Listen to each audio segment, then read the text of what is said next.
Welcome to Drone System and Control course.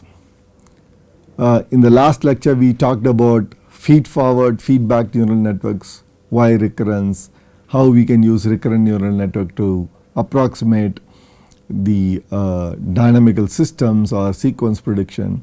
We talked about the differences, and then we picked up one specific architecture called memory neuron architecture, which has been widely used in system identification aspect of it or control aspect of it in aircraft and drone. So I thought I'll just take that as an example to demonstrate how we can use memory neuron network for trajectory prediction.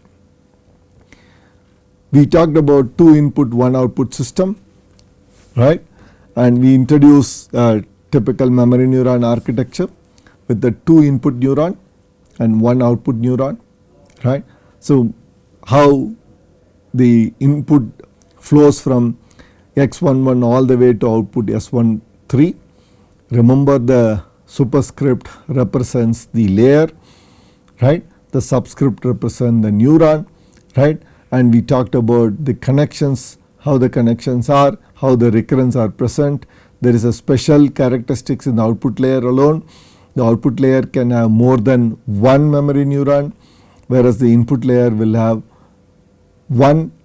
only one memory neuron, right. And we talked about the equations, how the outputs from each neurons and what is the constraints on memory neuron weights. The memory neuron weights are always constrained between 0 to 1. In this particular lecture we talk about how to update these weights, right, and how do I find the update rule for a given time instant. Okay. If you want to understand more about it, you can go and refer to this particular paper which talks about the details of the algorithms in step by step. Okay. Now let us look at, remember it is a dynamical system. We can't use a classical backpropagation, it has to be backpropagation through time instant, right. So we have to define for any learning, right, there is always a error function, right. So we know the ground truth. The ground truth is yk is a ground truth. The network prediction is sk. The difference between the network predicted output and the ground truth at a sampling instant k, square of that is the error which I want to minimize. I want to minimize this error for all k for multiple sequence of inputs. Think about it in a typical yaw subsystem, right.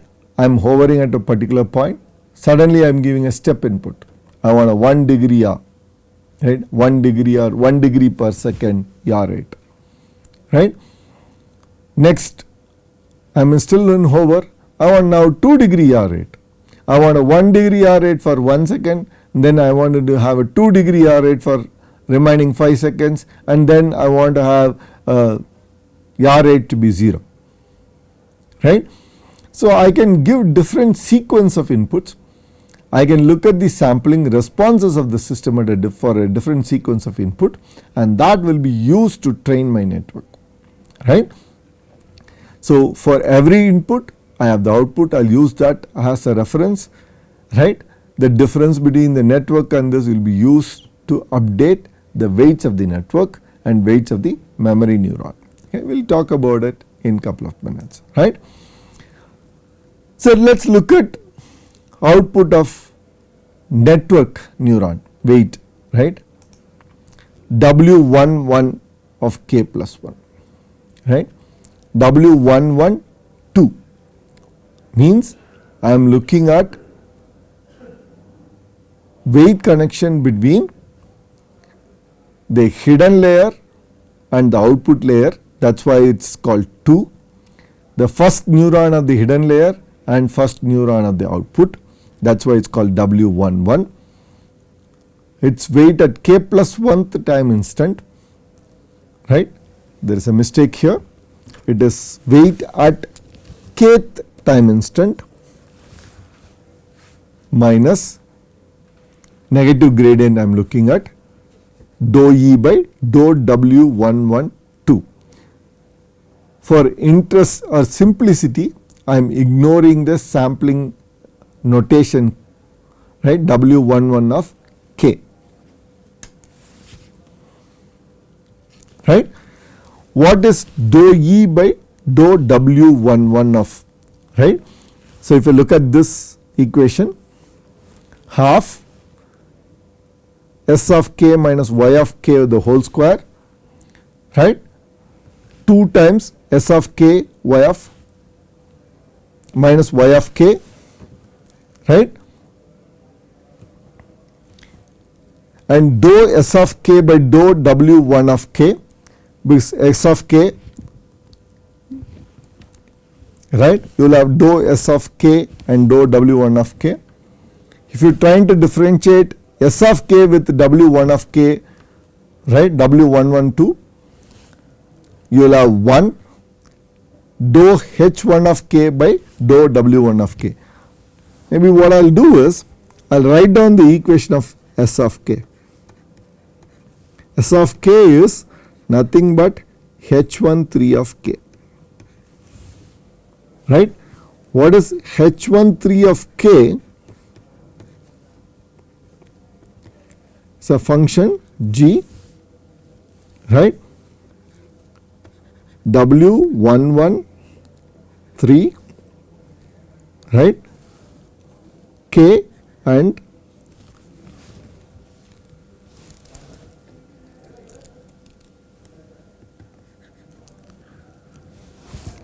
S of S2 of S211 of K plus dot dot dot, right.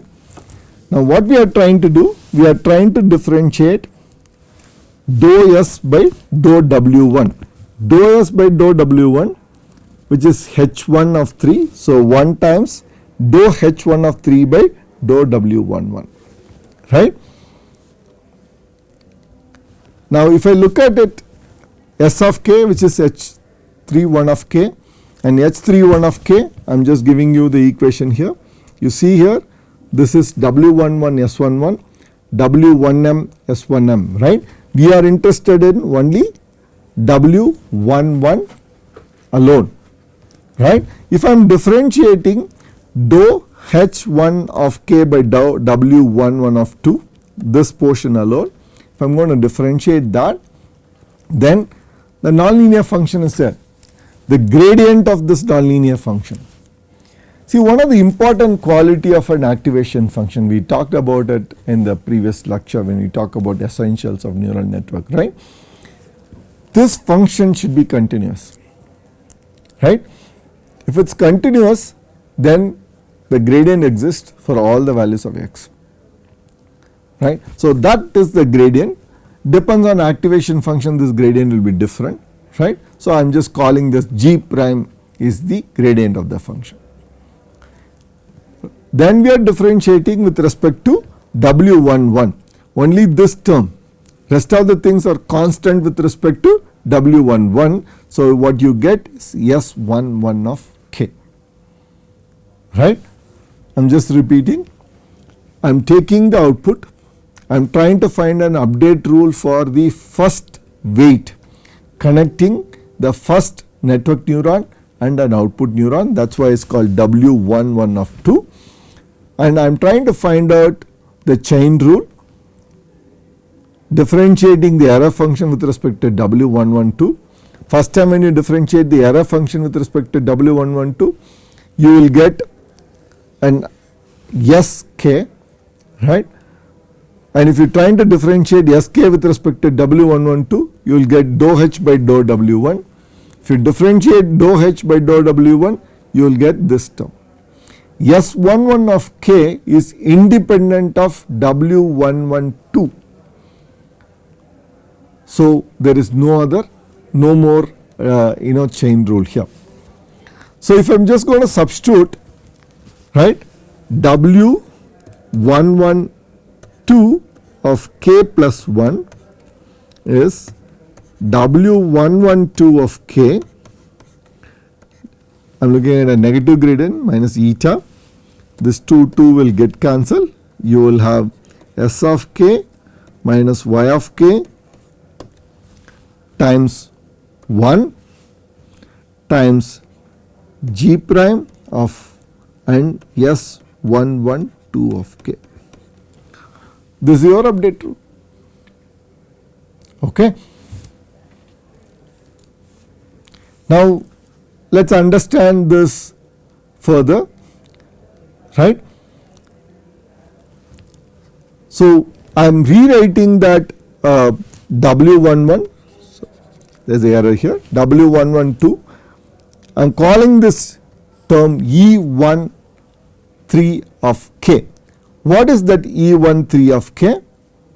Eta is my learning rate or the step size that I want to take in the direction of the slope, right. The term E13 of k is nothing but S of k minus y of k times the activation function gradient, right. I am calling that E. Now if you look at this particular update rule, it has a nice characteristics. This is a function of error, this is the input from the previous layer. What you have from here is S112 of k, right. This is what we are updating, W112, right. If you look at this, error times what you get here is the error E13 of k, error times the input, right. The update rule always have error times the input.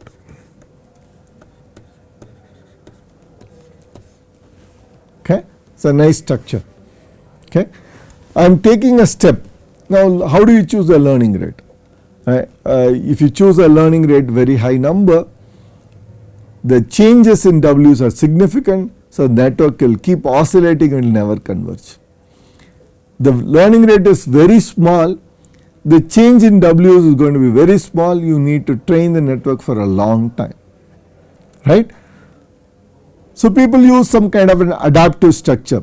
Initially the weights, learning rates could be very high, and then they can keep reducing the learning rate when the time progresses, so that the network initially captures a lot of information, slowly they will just capture the fine information and converge. So there are different philosophies in how to change this, what is the effect of learning rate in convergence. You will be studying more about it when you go into neural network course itself. But for this particular course, this learning rate is usually initialized close to 0,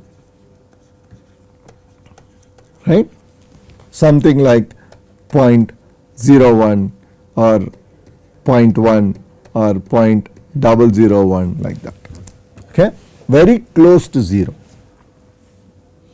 Now this G is the derivative of the activation function which I explained earlier, right.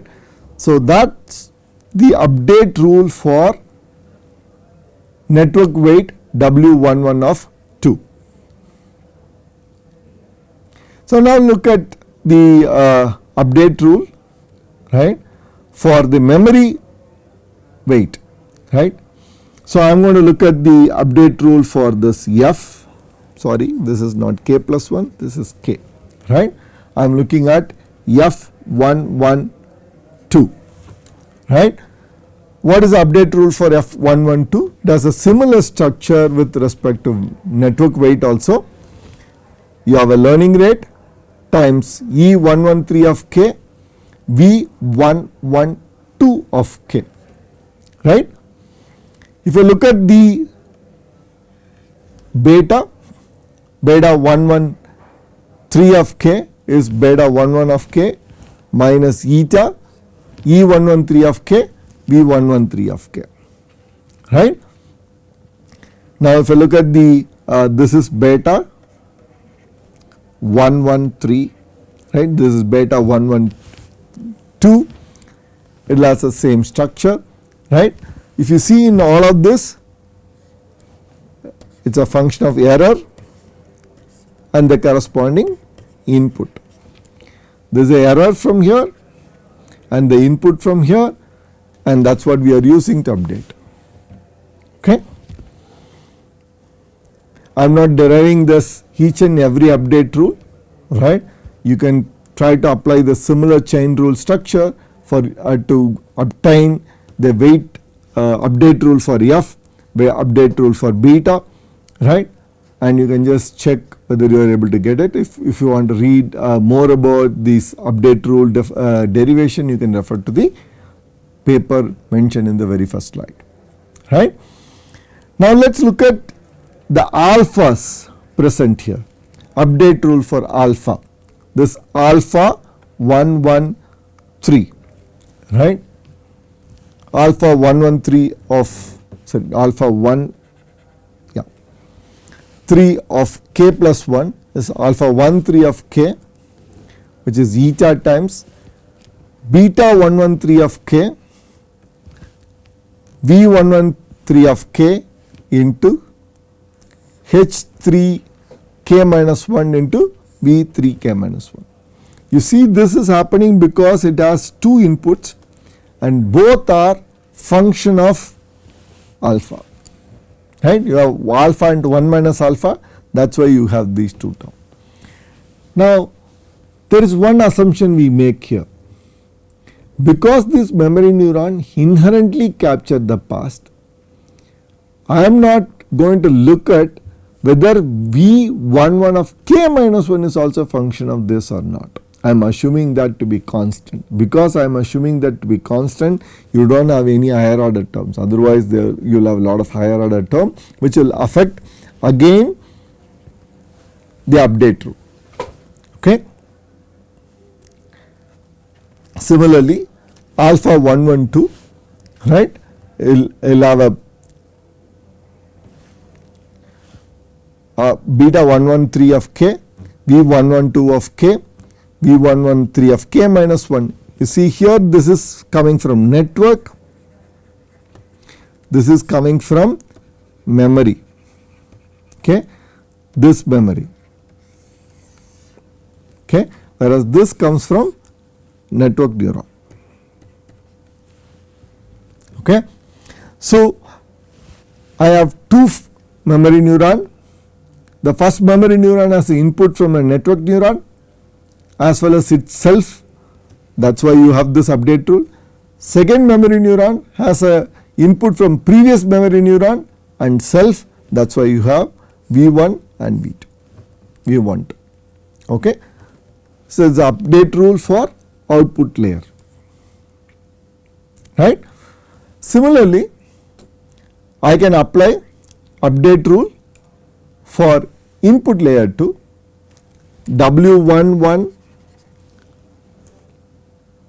1 of k plus 1 is W11 of k minus eta times E12.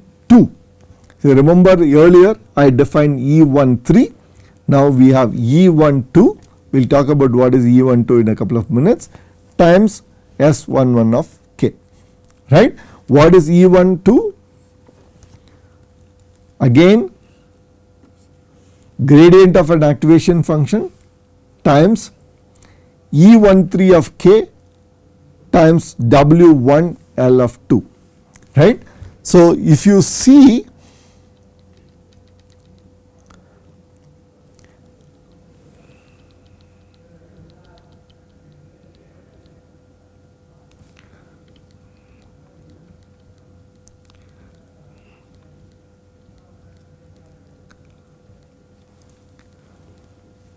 if you try to understand that, let us say this is my output neuron and what I get here is error E13 of k, right.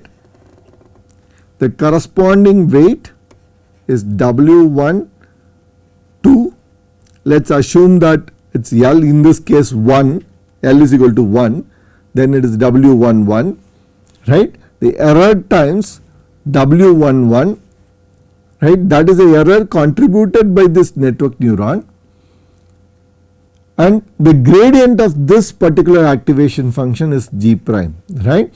So what I am trying to do, I am taking the error from the output layer, I am multiplying with the corresponding weight, right, and multiply with the gradient of this, which is nothing but the error contributed by this particular neuron for the output S113, right. So, this is why it is called error backpropagation. The error from the output layer propagated to the input second layer and update the weight in subsequent layers, right. That is why it is called error backpropagation.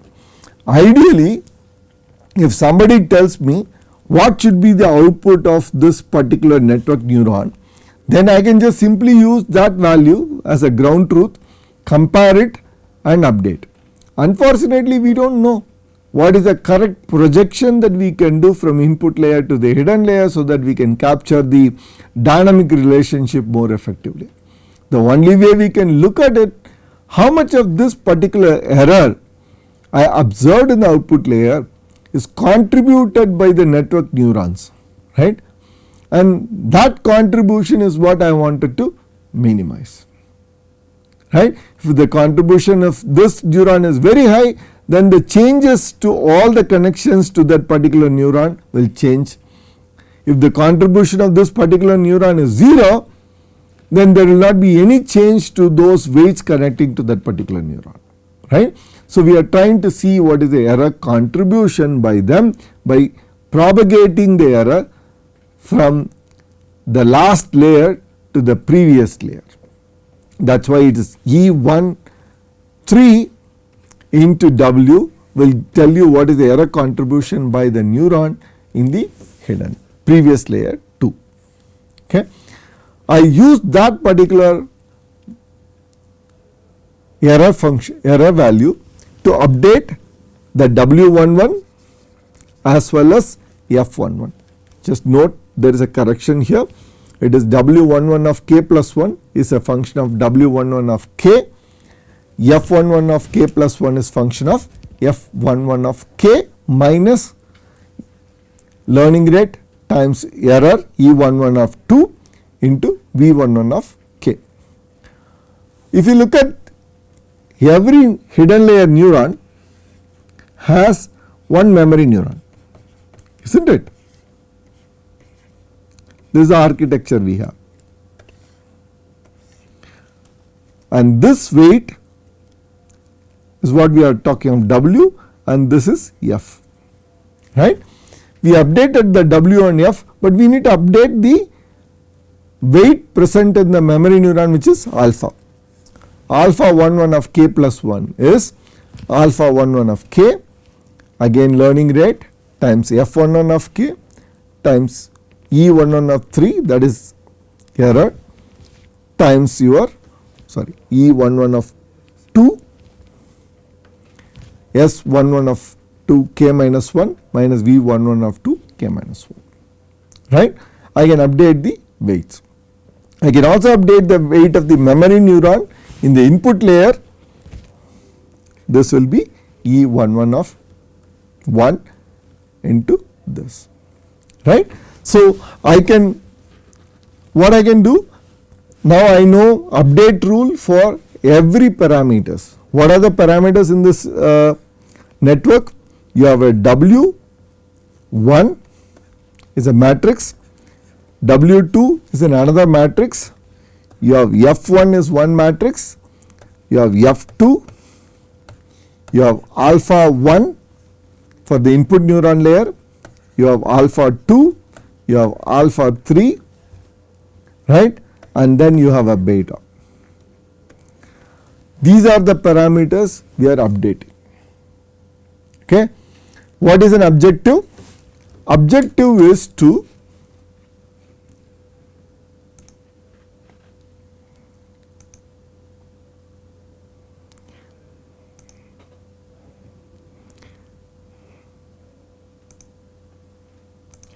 what is my objective? I have data, right, for a different data. This is my data. I have input and output for one particular this goes from 0 to t instance, right. Then I have one more data of u1 and y1 again for 0 to t. I have another data, right, u2 y2 all the way to I can say un yn. So I have n sequence of data available. I want to use all the n sequences. I want to present one sequence at a time. So present all the data present in first sequence, then present all the data in second sequence. So if you look at the data in first sequence, it will be u0, y0, 1. I am just saying because it's the first sequence I am putting this, right. u1, y1 of 1 all the way to ut, yt of 1, right. This is the data you have in first sequence. You have a t sample data, right. For example, what we are talking of? We are talking of yaw rate, right, versus time, right. Time I am giving an input and I am trying to get the data up to time instant t, right. This is one sequence. I have another sequence where the data goes like this. That is a psi versus time and this is a up to t, right. Like this I can have a different input. For a different input I will have different responses.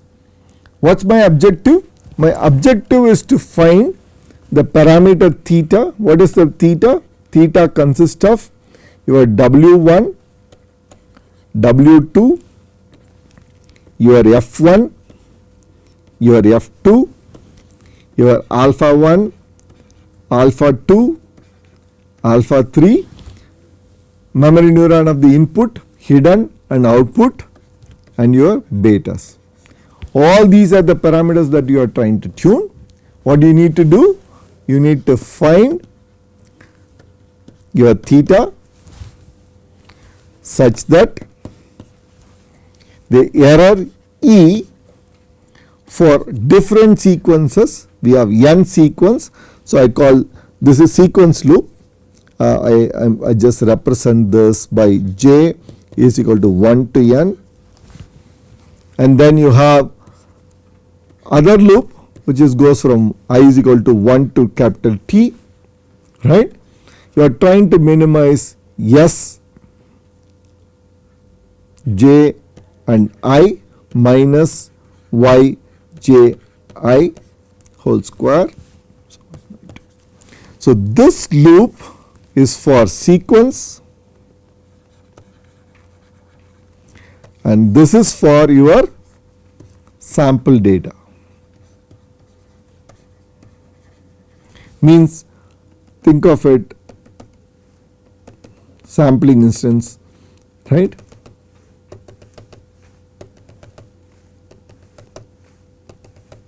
So these are the points we are measuring at every sampling instance and that is the data you are using to update the network, right. So I am going to present this data over n times, right, over a period of multiple times. Every time I just see what is the total error I am getting. I want to minimize that, and minimizing that I will try to find the theta. The challenge here is there exists theta star, right, optimal parameters, right. This optimal parameter depends on number of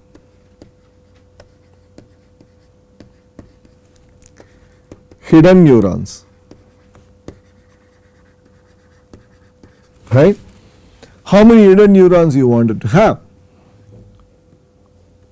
If you put a too few hidden neuron, it may not be able to capture the entire dynamics properly.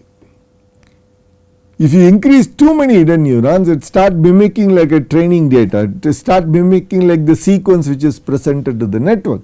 Suddenly if you change certain different combination of the input, I may not be able to generalize, right. So the generalization is the biggest problem.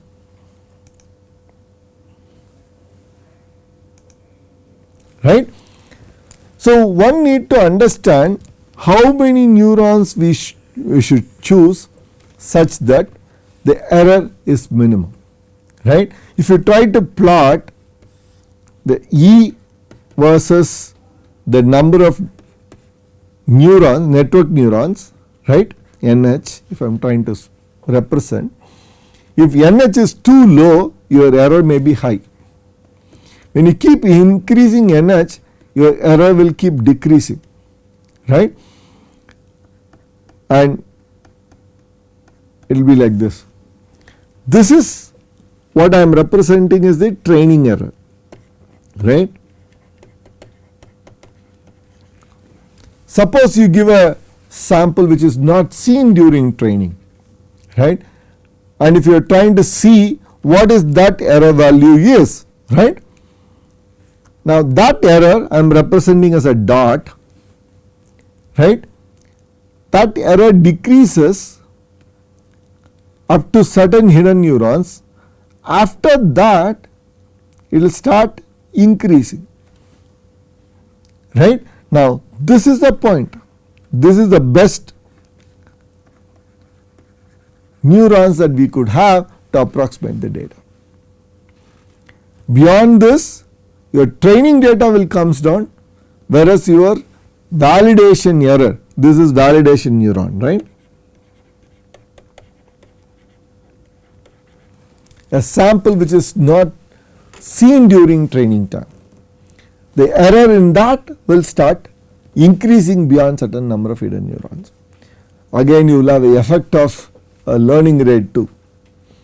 You will have the effect of how many times you are presenting the data also. All these are going to affect. I am not getting into those aspects of it, right. So you have to understand at least the generalization depends on how many neurons that you have. What is your capacity to represent the relationship between input and output. Now let us look at how am I going to identify or predict my trajectory of the memory neuron, right. So first let us do the system identification aspect of it, then we get into the trajectory prediction, right. Let us try to identify or try to develop this particular neuron to mimic our YA subsystem, right.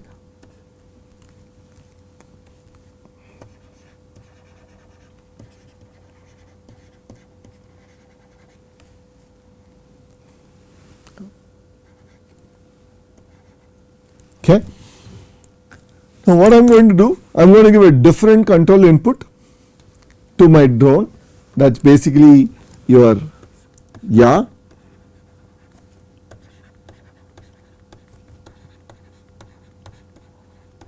okay, that is your YA subsystem, and you get the output, right. I am getting the true value delayed by 1 time step. So I am giving a 2 input. One is the input which goes to YA subsystem, the other one is the YA rate. Let us say this is, I am trying to predict Y of k and delaying it by 1 time step. So that is also an input to my network, right, and I am giving U of k, whatever the input which goes to YA subsystem, and that also goes here, right. Now whatever the error between Y of k, right, and S1 of k, that is my E of k, I am using that error and keep updating this parameter till the convergence, right. Now once the network is trained, I do not need this particular module at all while testing. I can just directly give the data to my network. Whatever the predicted output, I can feed it back here, right. So I can try to see how far my network will just predict accurately the YA rate without having a physical system, right. So I can estimate the yaw rate just by using the UK. So now this neural network approximated the yaw subsystem. I can do this for pitch subsystem, or I can do it for the entire drone 6 degree of freedom equations, right. I can have those many outputs. Okay. So we can identify the system by just using a different sequence of input. You remember I mentioned earlier, I will be giving different input sequences. First I will probably give a step input, second I will probably give a pulse kind of input, right. I want a yaw rate be there for some time and then bring it to 0. Then I can just yaw rate positive and negative yaw rate, right.